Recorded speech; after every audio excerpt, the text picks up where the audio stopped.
আসসালামু আলাইকুম। তো সবাই দেখেন আল্লাহর কি রহমত। এই কলা গাছটা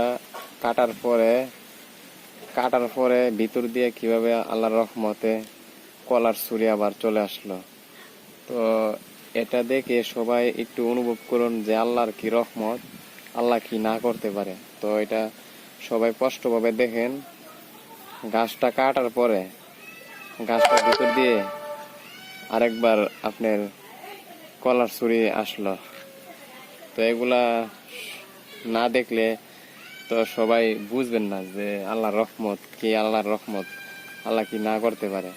তো এগুলা ভিডিও দেখার জন্য সবাই চ্যানেলটাকে ফলো দিয়ে, লাইক কমেন্ট শেয়ার দিয়ে পরবর্তী ভিডিওর নোটিফিকেশন পাওয়ার জন্য চ্যানেলটাকে ফলো দিয়ে রাখবেন।